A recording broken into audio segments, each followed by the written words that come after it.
Oh? Sino? Mas parang sila dyan.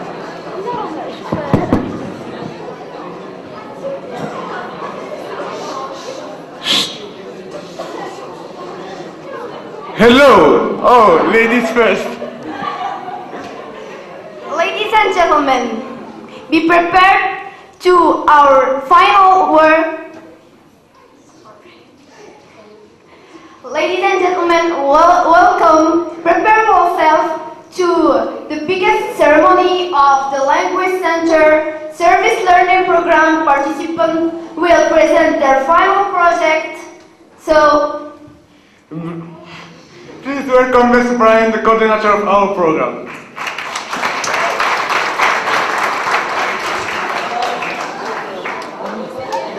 Thank you, Shima. Thank you, Reda. Thank you and welcome everybody to the Service Learning Program for the Language Center. This is a partnership between AUI Language Center students and LLFESI high school students at various levels. We're going to say a few more words about this as the program goes along, but I'd like to first welcome the director of the Language Center, Dr. Monsef Lahloud, to say a few words.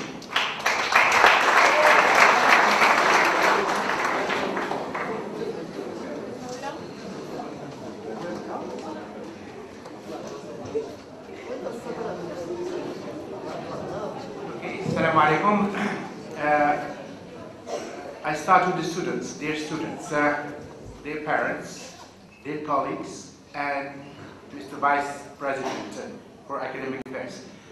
I am pleased to welcome you to the second edition of the Language Center Service Learning Program final presentations.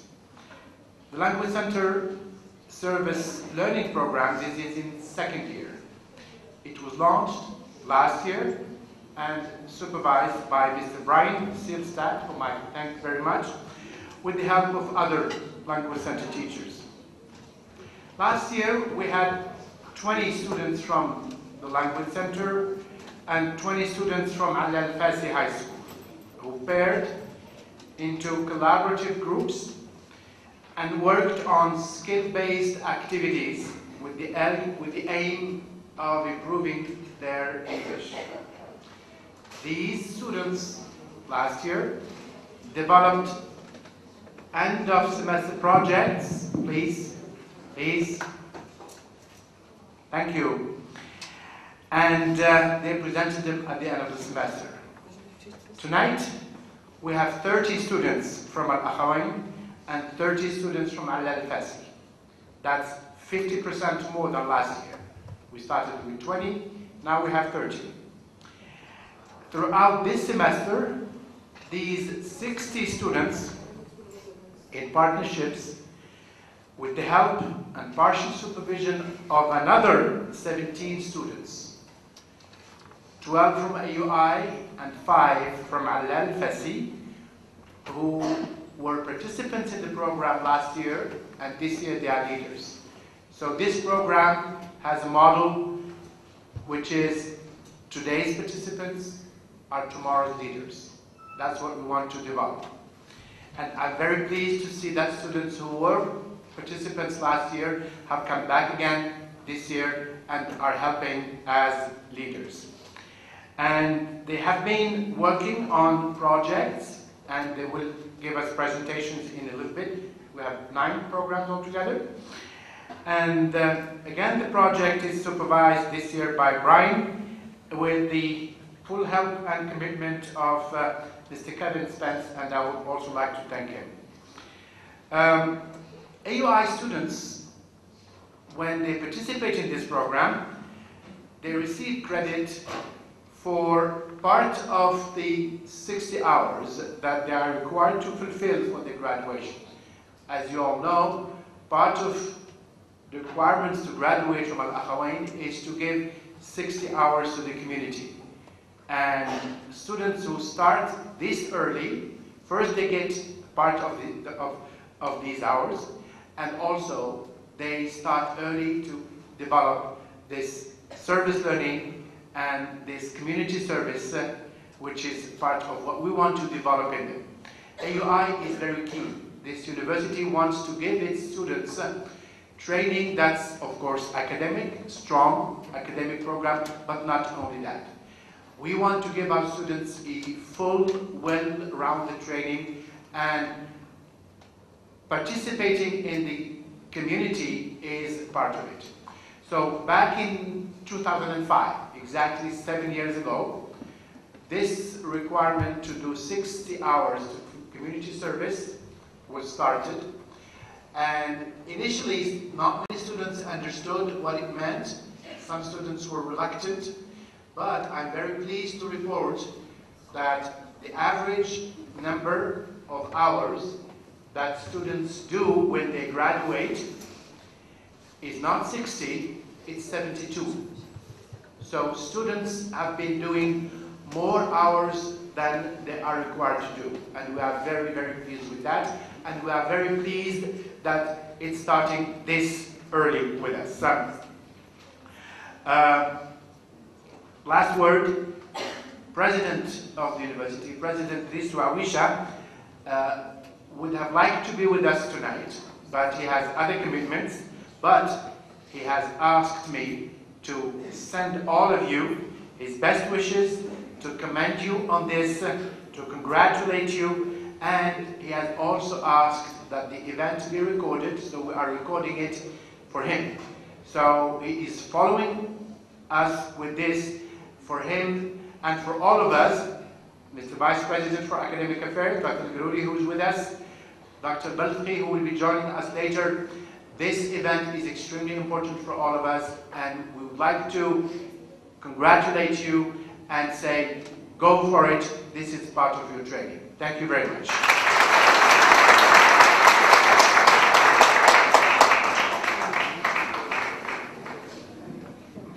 Thank you, Silasu.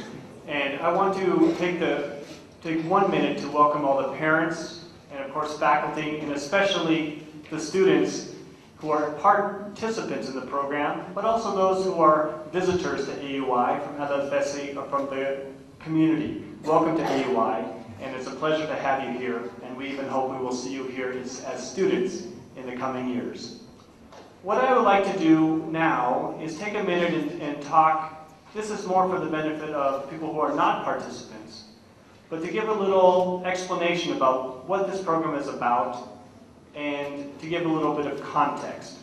As Dr. Lahlou said, this program is in its second semester, and we started last semester with a group of 17 and 1 student leader. And all along, one of the goals of the program has been developing the leadership and the sustainability of this program in the long term, so that ultimately students will be the ones running this program, with, of course, some faculty involvement. Thus, this presentation focuses on the motto that our students developed for themselves, which is today's learner, tomorrow's leaders. We developed this motto in the summer and of course during the fall, and Hajar Zemzem, one of our coordinators and student leaders, made this logo. I want to talk a little bit about what it means to be a learner and a leader in this program. Learners in this program do a variety of different things. First thing, both groups, both AUI and Al-Fesi students engage in English learning activities. Every Tuesday we get together and we've designed some kind of learning activity. And this year I was very lucky to work with Mohammed Belghanu and Ibtihaj Benali here at AUI in collaboration with Abla Alawi and Mahdi Asifi from the high school to think about interesting activities that would meet the needs of students who are learning English. And the majority of our students are at for Al-Fesi at the first baccalaureate level in their second year of learning English, and for AUI students along the range of first year language center or maybe second semester. So students take some time learning about English. We do fun activities, we do games, we practice writing, we do different things. The second half of our time, however, is project-based group work. The students have the chance to get into small groups, between 6 to 8 students each, and they choose topics that are interesting to them, and they design a presentation, and they do that. And we're here tonight to celebrate the fruit of their presentations.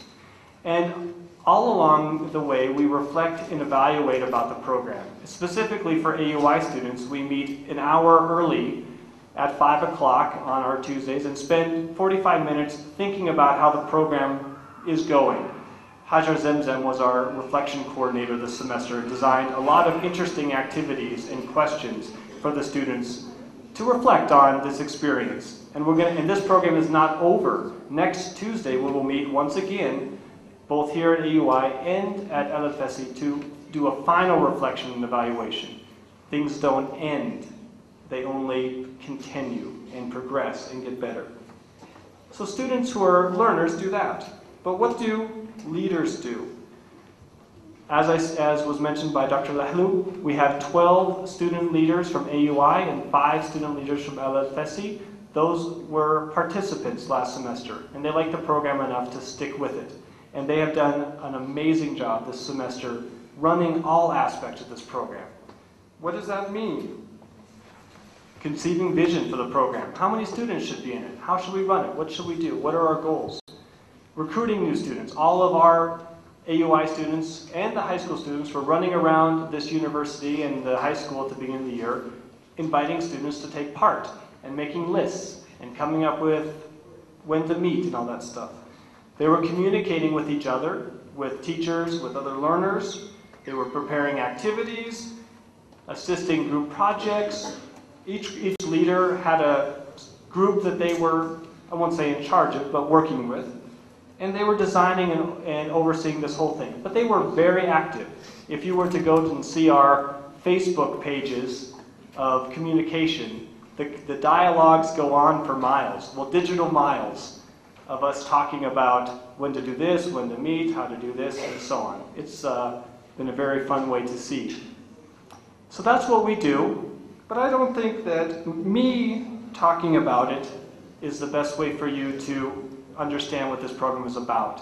So I'd like to invite Bushra Rakib, the coordinator of the AUI program, and Abla Alawi, the coordinator of Al Fesi, to speak about this program.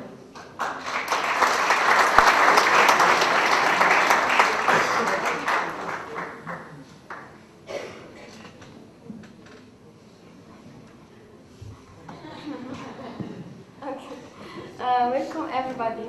My name is Bushra Rakib and I'm the coordinator of Learning Service Programs Leaders. Hello, my name is Abla Alawi and I'm the coordinator at El Fesi High School. So we want to share with you our experience during this semester as a leader. So for me, according to my experience, I have learned a lot of things such as organizing meetings and managing tasks and make everybody involved in them. And my experience in this program, actually, it's improved my leadership. And I'm very proud of this program because we help other people to improve their English. So we are glad to have you today among us. And I hope that our work will satisfy you. Once more, please enjoy your presence here and let's push forward this mutual work to go forward so that we can profit out of it. Thank you so much. And now I am calling Shema and Reda to present our ceremony. Thank you.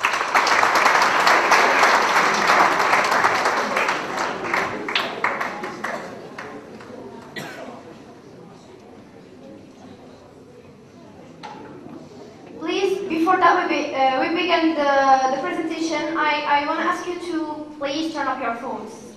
Thank you.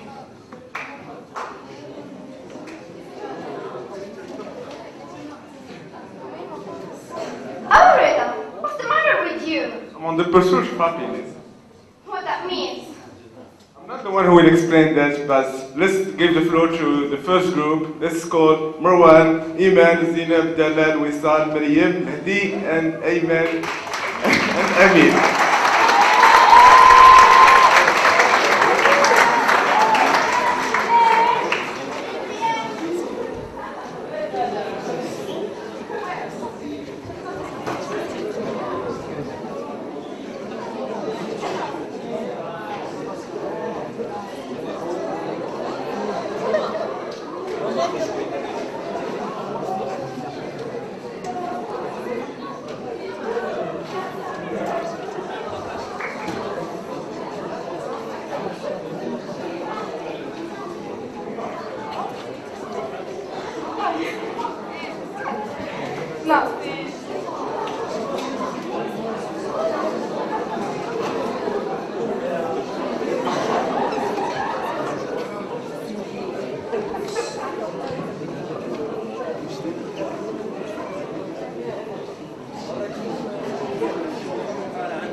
group and I are going to present our final project, which is about the pursuit of happiness. We choose that topic because we strongly believe that happiness is the most important thing in our lives. Then please pay attention to our work and not to our mistakes, because as we all know, this is an English learning service, so we are still learning.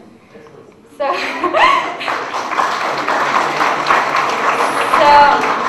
then we're gonna start with the introduction with Wissal. Good evening, everyone. The ultimate goal in life is the pursuit of happiness. But what is exactly happiness? Are you sure that you have the right definition?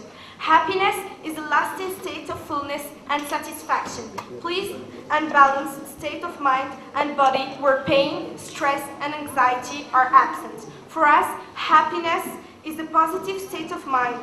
One can experience happiness very easily, it is just to be aware.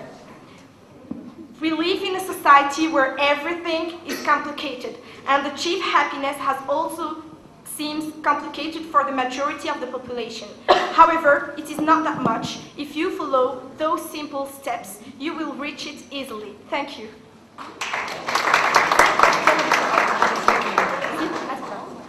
So now we are going to see some videos that we made asking some UI students about what makes them happy.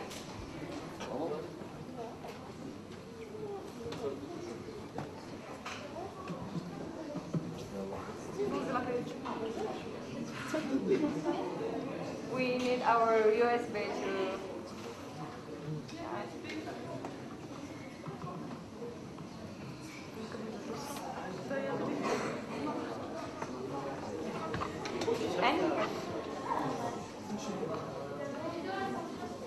Now,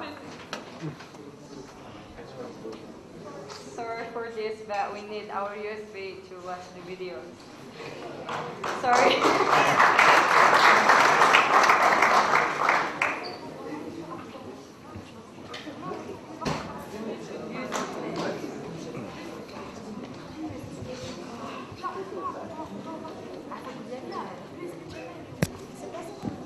Besides this technical problem, I'd like to ask you a question that we did last year. It is, what is the longest word in English? Anyone has the answer?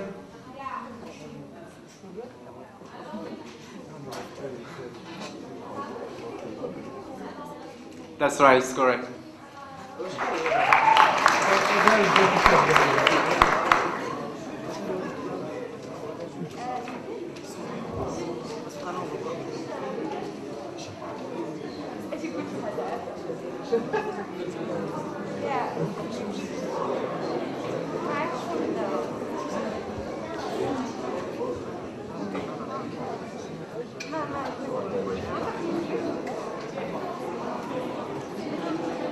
So long.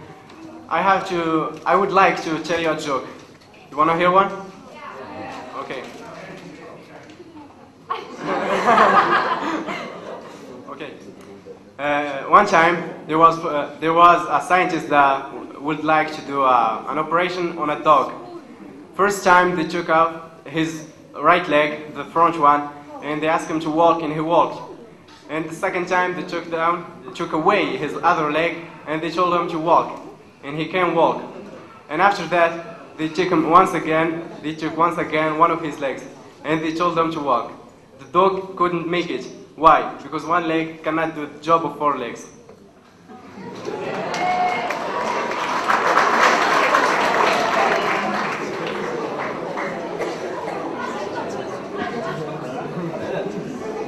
So let's watch the videos.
And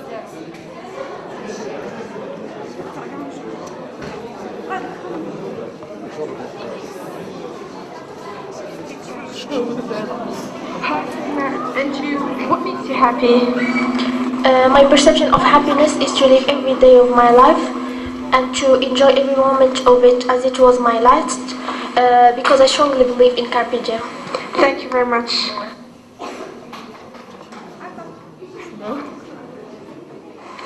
Hi, what makes you happy in life?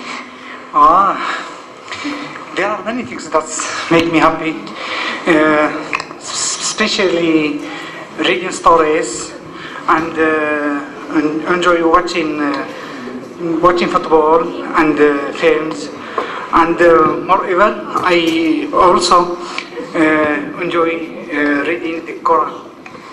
Thank you.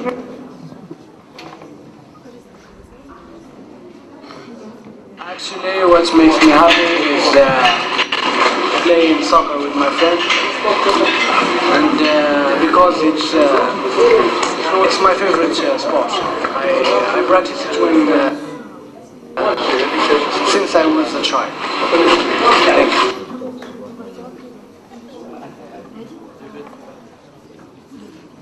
You guys can start. Listening to my favorite music makes me happy. Sleeping all day and staying in bed in my pajamas makes me really happy.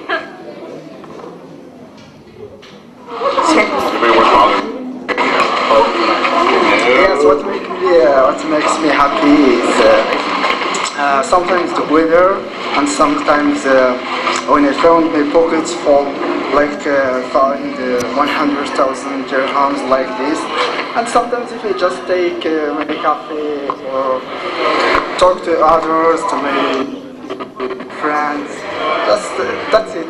And I mean, this it depends on person. Some an emotion, feeling. Everyone. It's not just money that makes people happy, but for me, I think money it makes me happy. Yes, than everyone. That's it. Thank you very much. What makes me happy are respectful students, good students, spending time with my friends and family, and traveling. Thank you.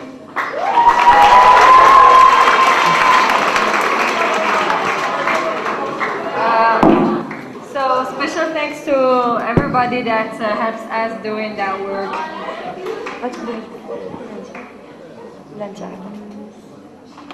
So after establishing a survey, we have this conclusion. So people, what makes them happy is to be with the person they love, family, friends, or even the lover. For some people, the landscape makes them happy. It affects their moods. And one of the surprising answers was the sensation of freedom. People like to escape from their responsibilities. And finally, for the young people, it's to make party. And for the last thing, it's money. Even if it just contributes to happiness. So now I'm going to ask you all to think about something that really makes you happy, just for 5 seconds, and then I'm gonna clap my fingers, and I want you all to shout what really makes you happy.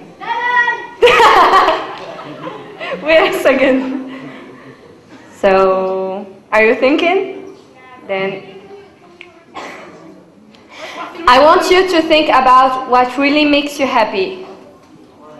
So, 5, 4, 3, 2, 1, go!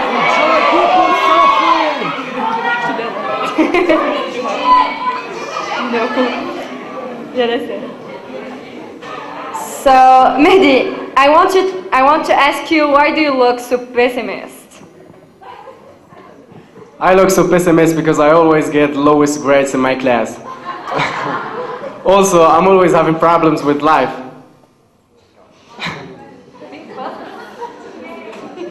I think it's me smiling. I'm always happy when I play video games, also when I hang out with a lot of friends, and when I snowboard.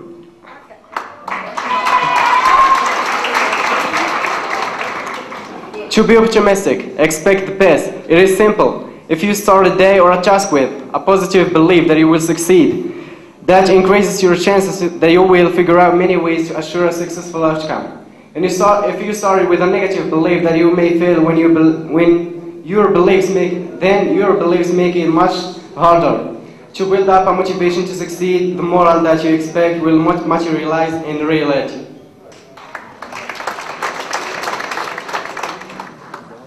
Iman, I do feel that you are sad when you are alone. Can you explain me? Yeah, because I love to be surrounded with friends and family, that's all. So stay close to friends and family. Treat your family like your friends and your friends like your family. Building strong personal relationships should be one of your higher priorities. We are social creators with a wide range of emotions. Your life can be amazing if you surrounded yourself with people that lift you up, motivate and generally add you value in your life.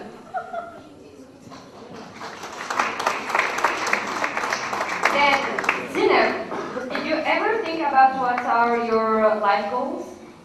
I understood what to be happy. I had to fix some goals.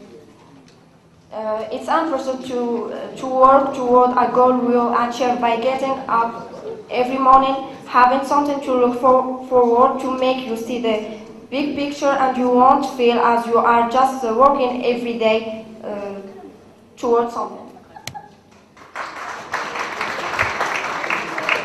Ahmed, you have to know that you have a beautiful smile, so go and smile. Science suggests that when you smile, whether you feel happy or not, your mood is elevated, so smile all the time. In fact, smiling reduces stress and boosts your immune system because it releases endorphins and natural painkillers.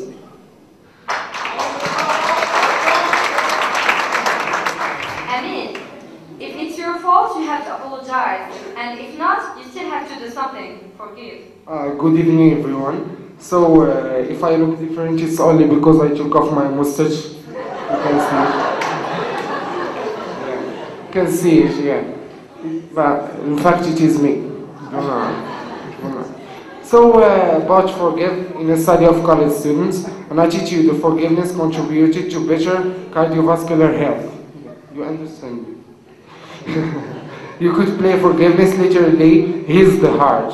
While it is known how forgiveness directly affects your heart, the study suggests that it may lower the perception of stress. Who's next? And Kimuna, I always see you happy on your skateboard. Can you explain that feeling? Yeah, when I feel skating, I feel so free. Like flying in the air. Sports are all making me feel good, physically and mentally. That's why I'm always happy. So my last question is for Marwan. What is your favorite activity? I think that it is reading books. When I read book, I do feel happy, especially when I read the Quran. Books enrich me in my life because it enhances my critical thinking. Thank you. Thank you for all Al-Fassi students. So let's go on to our conclusion.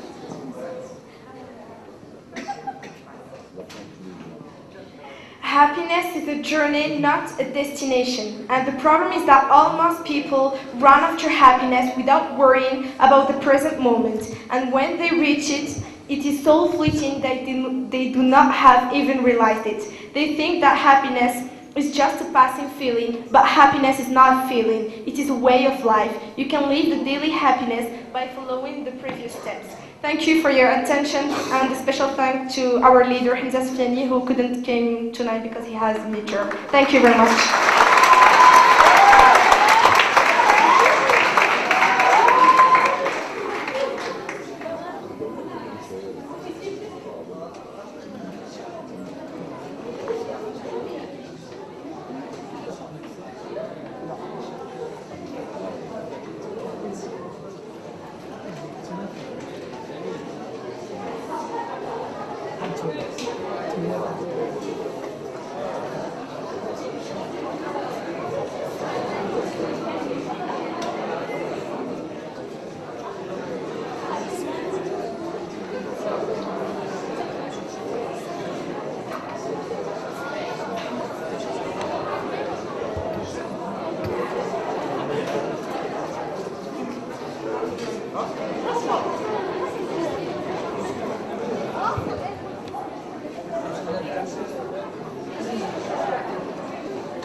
Please, your attention, please.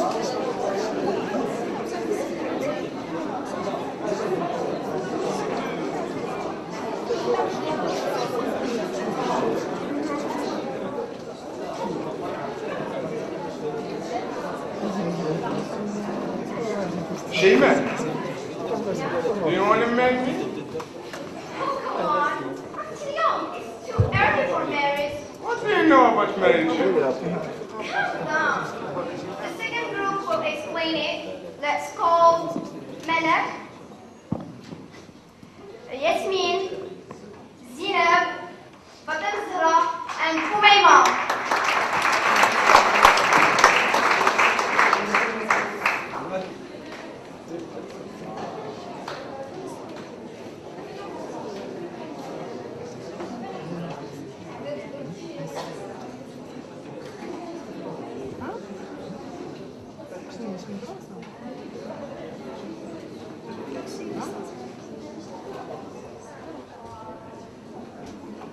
Hi everybody, we are happy to be here. We all notice that early marriage is increasing in our country. So as a team of girls, we are here to present our project to sensitize all of you as parents, teachers, students. So we are going to present you our project about early marriage in Morocco. Thank you.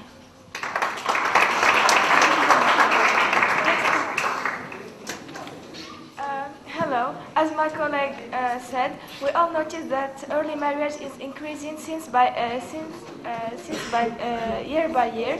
So the figure released by Moroccan Ministry of Justice for the year of 2010 shows that 4,099 marriage of underage girls, an increase of 23.6% over the previous year. We all notice that this number is increasing year by year, so we are here to sensitize you about this scourge.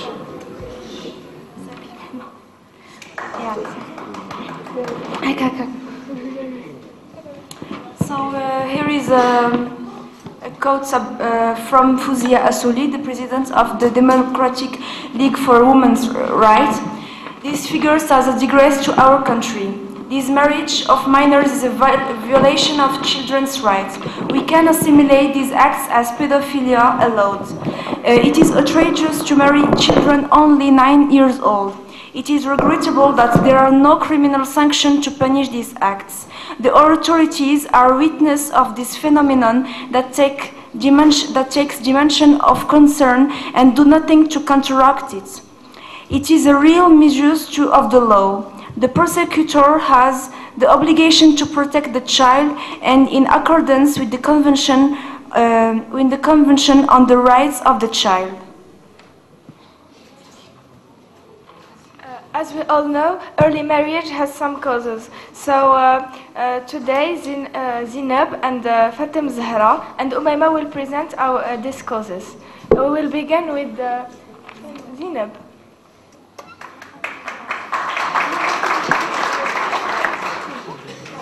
Poverty, poor families steal their children into marriage, either to settle their debts or to make some money and escapes the cycle of poverty. Child marriage fosters poverty, however, as it insists that girls who marry young will not be properly educated to take part in the workforce, protecting the girls' sexuality. In certain cultures, marrying at their young presumes that the girl's sexuality, therefore the girl's family's honor, will be protected, but in southern that the girls marries adhering the imposition of family honor on a girl's individuality, in a sense robbing the girls of her honor and dignity, and demands the credibility of family honor, and instead underscores the presumed protections actual aim to control the girls.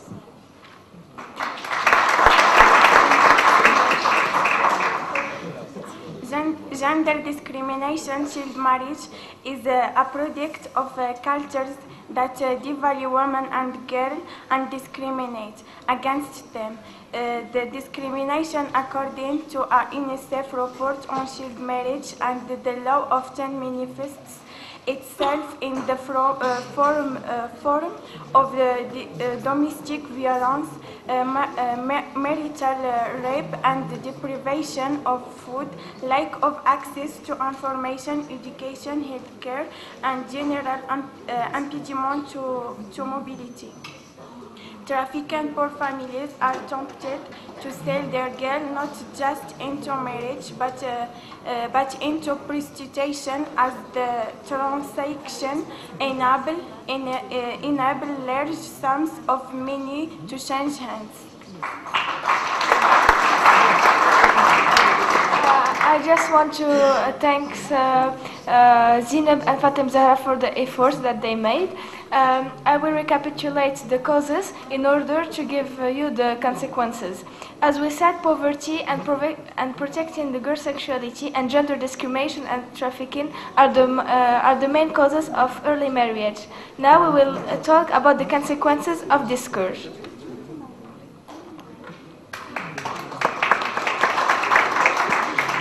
As we all know, early marriage has a severe consequences on the child. The Convention on the Rights of the Child are designed to guarantee certain individual rights, which are abused by early marriage.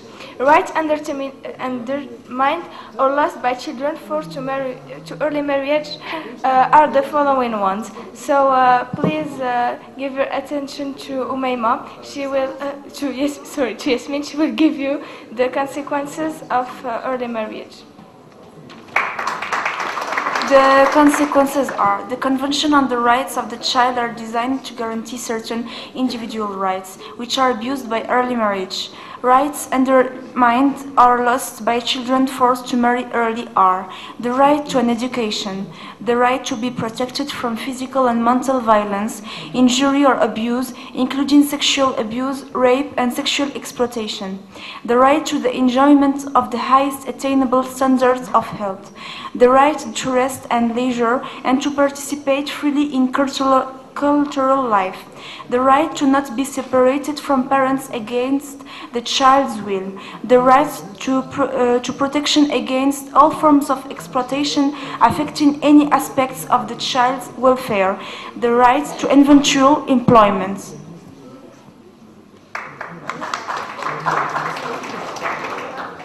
Rabat, 29 July, dispatched a move 4 years ago to curb child marriage in Morocco. The practice is still quite common in the country, according to new data provided by the authorities. This dispatch, the reform of Morocco's family law, or Mudwana, 4 years ago, which outlawed child marriage, except special case that have been approved by the Justice Ministry. Most of the marriage applications were made by people living in the cities, while only 2 persons were made by nomads who live in the countries or in the desert region.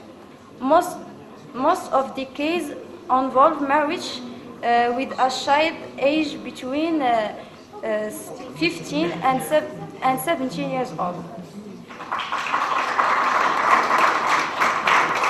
This despite the fact that various imams and Islamic politicians protested against the legitimacy of the Mudawwana, accusing it of violating Sharia or Islamic law, which they say puts no limit on the age of marriage. Now we'll show you a video about Amina, the girl who was obliged to marry the man who named her.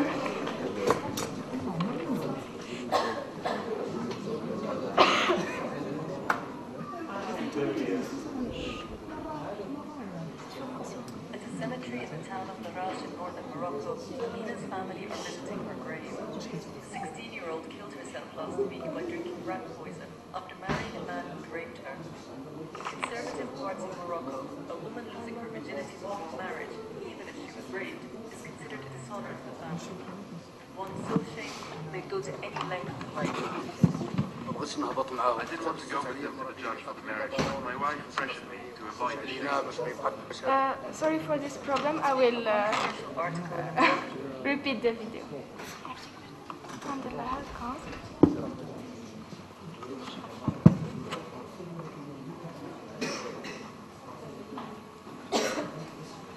At a cemetery in the town of Larache in northern Morocco, Amina's family are visiting her grave. The 16-year-old killed herself last week by drinking rat poison after marrying a man who'd raped her. In conservative parts of Morocco, a woman losing her virginity before marriage, even if she was raped, is considered a dishonor to the family. One so shameful, they'd go to any length to hide it. I didn't want to go with them to the judge for the marriage, but my wife pressured me to avoid the shame. A controversial article in the Moroccan Penal Code states that rape is punishable by a minimum of 5 years, except in one circumstance. The article states that in the case of marriage with the criminal's victim, proceedings can be dropped, and the criminal can use marriage as a way to escape punishment. Once married, Amina's ordeal only worsened. She was beaten and abused by her husband's family. Her relatives are now demanding justice after Amina's much publicized death. He's a criminal and shouldn't be free. We have to hold on to our rights. He could do the same with others. He must be stopped. Amina's story is one of many in Morocco. For years, human rights organizations, including Morocco's Democratic League for Women's Rights, have been calling for changes to the criminal code. The story has highlighted once again the conservatism that still exists in Moroccan society. It is an act of desperation and also a condemnation of Moroccan society and a call to the government and the Moroccan state to react and put an end to this tragedy, to make sure there are no other cases like Amina's. Amina's death provoked an explosion of outrage in the news media and on the internet. The authorities were quick to react, and several ministers have called for a revision of the law. Further demonstrations are planned this weekend, when activists will demand that no other young woman be forced to endure Amina's fate. I think that this video and Amina will be in our mind forever, because as girls and as a mother and future mother and parents, we are all now all aware about this curse. So please, if you can stop and have a positive effect on this problem, everyone should react.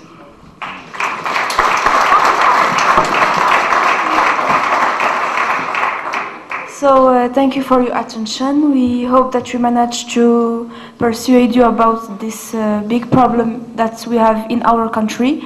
We hope also that we managed to sensitize you and that you have more information about this case in Morocco. Thank you.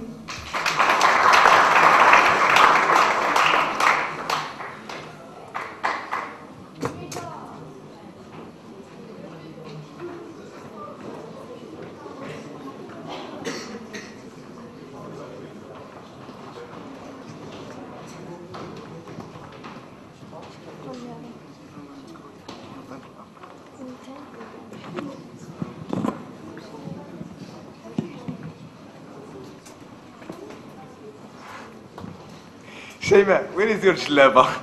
What? I look prettier that way with my new style. I don't think so, but let's see the search group what brought for us about culture between the past and the present. Let's call you Usama and Malika, Shayma, Khalid and Hisham.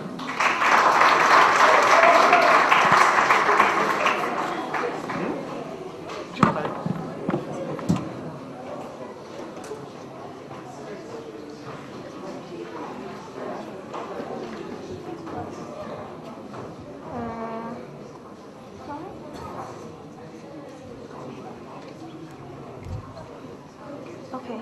No.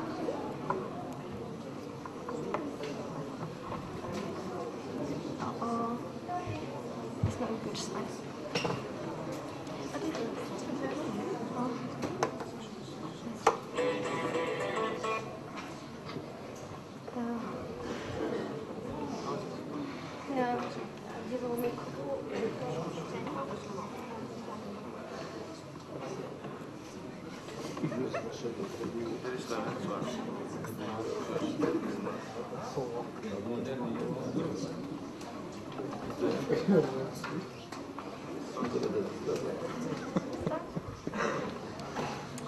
Hello everyone, and welcome again to the Language Center Service Learning Program.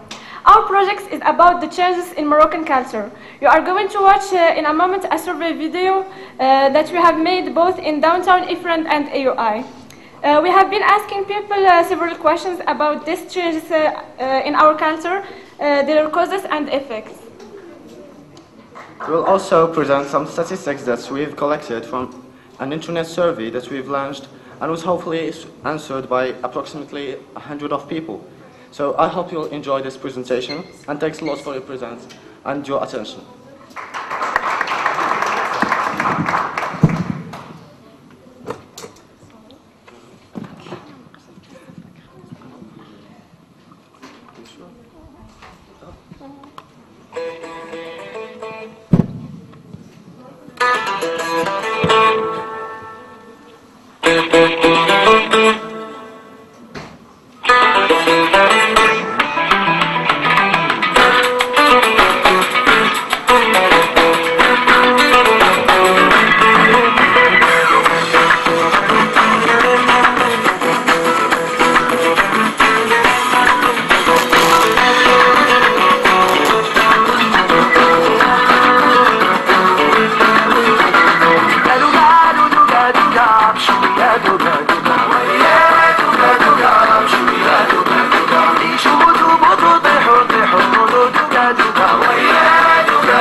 الحوايج تاع البنات في القديم والحوايج تاع البنات دابا شنو بان لك التغيير؟ واش التغيير مزيان؟ واش انت موافق مع التغيير وعلاش تبدل؟ ايوا بالنسبه للخياطه ديال شحال هذا ديال دابا كاين تغيير وحنا تابعين الوقت تابعين العصر. دابا الجلابه اللي كانت بشحال هادي كانت بلديه 100%. دابا الجلابه ولا القفطان ولا التكشيطه ولات شبه روميه عصريه. يعني مثلا الجلابه كانت بشحال هادي الجلابه قديمه كاع ما كانوش يلبسوها البنات، كانوا يلبسوها غير العيالات. القب ديال اللتان الوجه ما تيبانش. دابا ولات جلابه عصريه تغيرات من بعد، ولات جلابه فيها قب غير صغير تيلبسوها كلشي. دابا عاوتاني ولات جلابه عصريه 100%. الجياب مونطو القب تقريبا ما كاينش، كاين اللي ما تبقاش القب. الفتاحية كانوا في الجناب دابا ولات فتحة وحدة قدام. باقي الاقبال على الجلابه ولا ما بقاش؟ لا مازال بالنسبه للبنات ولا العيال تيلبسوا الجلابه ديما. Moroccan culture has greatly changed over the last decades at many levels, be it clothing, food, traditions, etc. This is mainly due to globalization, for I believe not only Morocco but all the countries are moving towards a more global and worldwide culture, which is neither good or bad, it's just a matter. الناس وعاو بزاف ديال المسائل، ولكن ما كيعجبنيش المسيره اللي غاديه بها الثقافه المغربيه، حيث انها غاديه في واحد الاتجاه فين كتفقد المزايا ديالها. حاليا بزاف ديال الناس كيتبعوا التقليد ديال اوروبا وامريكا، الشيء الذي كيؤدي للنقص ديال المزايا ديال. علاقة بالسؤال الذي طرحته هو أن الثقافة تغيرت، وتغير حتى مفهوم الثقافة، لأن الثقافة عندنا صارت هي المعرفة، فصار المثقف عندنا هو الذي له إلمام بما كتب في الأعوام الأخيرة، له إلمام بالفكر، له إلمام بالفلسفة والأدب وغير ذلك وباللغة، إلا أننا ننسى دائما الجانب الفطري والجانب الأخلاقي، وهذا مهم. ثقافتنا تغيرت بشكل كبير، وذلك عادي جدا بسبب ما يطلق عليه بالعولمة، ولأن الإنسان العالم كله أصبح قرية واحدة والكل يلبس لباسا واحدا. إذا هنا أقول أن الثقافة تغيرت. بالنسبة لفكر الإنسان كذلك فكر الإنسان تغير، فصار الإنسان في بلدنا يفكر بتفكير الإنسان الغربي، وصار يلبس لباسه، بمعنى أننا قد فقدنا هويتنا بتغيير هذه الثقافة. Well, I actually believe that Morocco has known a lot of changes in many different fields, like kind of dishes, type of clothes, also women's position and people's mentality. The reasons for that are the advances in telecommunication and globalization. Of course, all of this has benefit for bring a lot of new things, new good things to our country, like women that are more active in everyday life, economical, political, social life also. الغاز الحوش اللي كاينه القرود وسميتو الحلاليب والصغار شي حنا زمان كاع ما كاين حتى حاجه هنا، حتى جاو الصراعات وبدا الشبكات تنطلق وكان كل مزيان، وما قبل ما جاو الصراعات ما كان فيه والو. الحوش الصباح بدا بشي ودابا كيتسمى غير صوت واحد دابا الشحات كل واحد شجره خضره وحده هذه تولاو نادو السميه يفران عاود موزرك انت غير كيقول الشحات ولاو. Moroccan culture has changed a lot. Like we can see our food. For first thing we can almost see that changes a lot. Is food. People eat a lot of junk food, and they eat a lot of things like pasta, things that came from Europe, northern Europe, like French fries or pasta from Italian.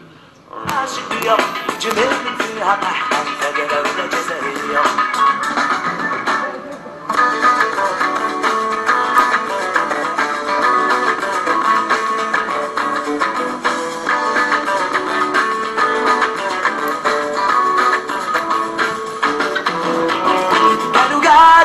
دوغا بشوية دوغا دوغا دوغا دوغا بشوية دوغا دوغا ديشو بوتو بوتو طيحو طيحو نوتو دوغا دوغا دوغا دوغا بشوية دوغا طراباي دوغا دوغا كتشري الحلوى في عيد كبير شنو كدير كتلبس حوايج كتلبس جلابه ولا كلشي زوج اي حاجه كتمشي تصلي مع باباك فين كتمشي تصلي؟ الشارع ومن بعد تيجيو عندكم العائله كتجمع كامله وفاش كتذبحوا كنذبحوا كنروحوا واحد كيذبحوا ديالك يلا بلاتي باقي هذا مسكين اساسا تهضر لا حيدو هذا وخليوه شنو كدير انت في رمضان؟ حوايجي نمشي نفطر عاد نمشي فين كتخرج؟ كنمشي حدا صحابي كنلعب معاهم فاش كيصير؟ وكنمشي هذيك الساعه نيت قبل باش كنبغي نخرج كنمشي للجامع عاد كنمشي. شنو كتلبسي؟ اش كتكون بزاف ومن بعد ملي كتجي كتبقى بالجلابه ولا كتحيدها وكتلبس حوايج لا كنحيدهم وكنبقى تيرا وبرصاص الموت اللي ما تحملو فار وما رجع للبارو.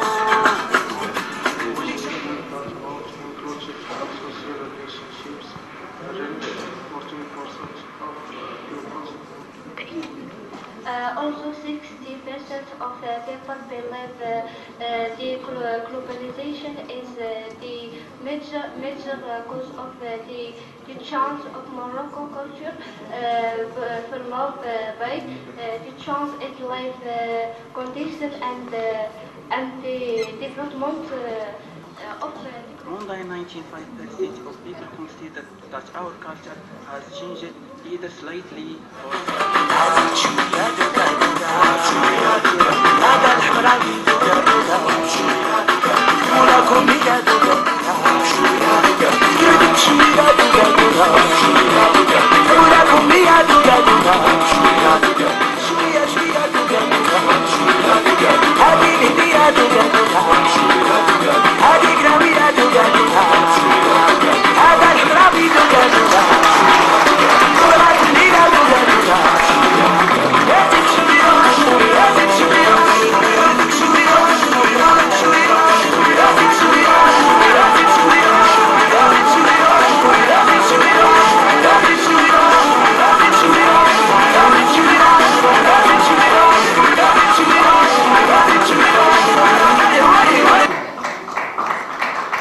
Thank you.